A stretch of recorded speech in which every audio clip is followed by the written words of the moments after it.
नमस्कार, जय हिंद साथियों। देश में एक बार फिर से कोरोना के बढ़ते तेजी से केसेस और वहीं दूसरी तरफ देश के युवाओं की भी लगातार 2 साल से सेना रैली भर्ती न होने से चिंताएं लगातार बढ़ती जा रही है। इसी बीच खबरें आ रही है कि देश में जून तक एक नई कोविड की, जिसको चौथी लहर मानी जा रही है, उसके आधार पे बताया जा रहा है कि कोविड के केसेस लगातार बढ़ेंगे और इसको सीधा सेना रैली भर्तियों के विलंब से भी जोड़ के देखा जा रहा है। इस वीडियो के माध्यम से आपके एयरफोर्स एनरोलमेंट रिजल्ट और सेना भर्ती एग्जाम में कोविड का क्या प्रभाव है या नहीं है, ये आपके साथ तमाम बातें साझा करूंगा। वहीं दूसरी ओर आज प्रधानमंत्री जी की भी मीटिंग्स देश के तमाम मुख्यमंत्रियों के साथ हुई है। क्या उस मीटिंग के आसार थे? उस मीटिंग से कहीं ना कहीं सेना रैली भर्तियों के ऊपर क्या क्या इफेक्ट्स आ सकते हैं, वो तमाम जानकारी आपके साथ साझा करता हूं।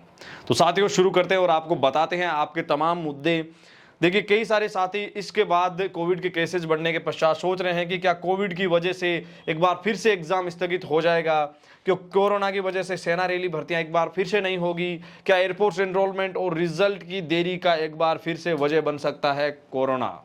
ये तमाम बड़े क्वेश्चंस हैं। और साथियों, मैं आपको बता दूं कि कोरोना एक ही बहाना नहीं है सैन्य भर्तियों की देरी में।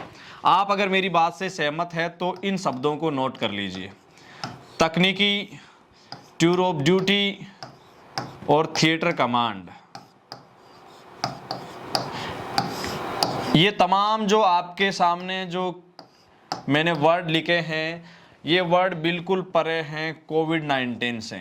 जी हाँ, कोविड-19 एकमात्र बहाना नहीं है सेना रैली भर्तियों का विलंब का। वजह ये है, बात करें एयरफोर्स एनरोलमेंट और रिजल्ट की, तो किसी भी जगह 2022 में अभी तक किसी भी जगह कोविड-19 का हवाला नहीं दिया गया है। एडमिनिस्ट्रेटिव रीजन की वजह से अभी एयरफोर्स एनरोलमेंट और एयरफोर्स रिजल्ट की देरी बताई जा रही है। वही दूसरी ओर जो आपका क्वेश्चन बनता है कि क्या सेना रैली भर्तियां नहीं होगी, क्या सेना रैली भर्ती परीक्षा कोविड की वजह से नहीं होगी, तो पहला आपको रीजन बता देता हूं कि सेना रैली भर्ती कोविड के बीच में भी कंडक्ट हुई थी।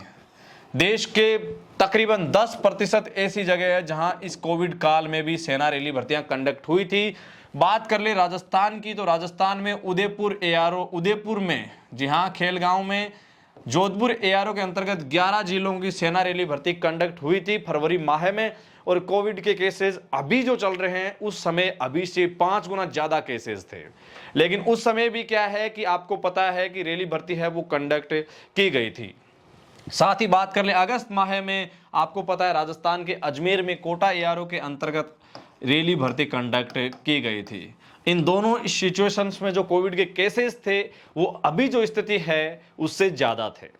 तो स्थिति ये है कि आपको बिल्कुल भी इस मामले से नहीं डरना चाहिए कि कोविड बीच में आ सकता है, क्योंकि सारा का सारा वैक्सीनेशन प्रोग्रामिनेशन कंप्लीट हो चुके हैं। तमाम जो जानकारियां हैं वो लगभग क्लियर है। वहीं दूसरी ओर बात करें आपके आर्मी का जो एग्जाम है 2022 में, आपने किसी भी जगह मेरे हिसाब से जनवरी के पश्चात ये शब्द नहीं देखा होगा कि आपका कॉमन इंट्रेंस एग्जाम जो है वो ड्यू टू कोविड-19 पोस्टपोन्ड। और इसकी पुष्टि करता है, मैं भी यहाँ कह रहा हूं कि आने वाले समय में ये आपको भी नहीं देखने को पड़ेगा। ये डीएम एक्ट हटने का लेटर है और ये जो आपकी पुष्टि जो शब्द मैं आपको बता रहा हूं कि आपको आर्मी एग्जाम में उस स्थिति का सामना नहीं करना पड़ेगा, उसका सीधा का सीधा ये जो आपको प्रमाण देखने को मिल रहा है। जी हाँ, गृह सचिव अजय भल्ला जी ने, ये गृह मंत्रालय की ओर से लेटर प्रेषित हुआ है 31 मार्च 2022 के पश्चात। जो तमाम जो प्रक्रियाएं थी कोविड-19 को लेके, वो हट चुकी है। तो कहीं ना कहीं सीधे आसार ये हैं कि आपके इन शब्दों के बीच, आपकी इन प्रक्रियाओं के बीच आप निश्चित रहे कि सेना रैली भर्ती, एयरफोर्स एनरोलमेंट और जो आपके रिजल्ट की जितनी भी प्रक्रियाएं हैं, आर्मी एग्जाम की प्रक्रियाएं हैं, इसमें कोविड-19 इंपॉर्टेंट रोल अभी प्रेजेंट टाइम में नहीं रख रहा है, क्योंकि कई सारी चीजें सामने आई है, तकनीकी है, आपके और भी तमाम मुद्दे हैं, जिसमें आपकी थिएटर कमांड है, टूर ऑफ ड्यूटी है। ये तमाम जो मुद्दे हैं ये एक अलग रोल निभा रहे हैं। ये जरूरी है क्योंकि सेना को कह रहे हैं कि मॉडिफाई किया जा रहा है और ये तमाम जो बिंदु है वो एक अलग दिशा में बताए जा रहे हैं।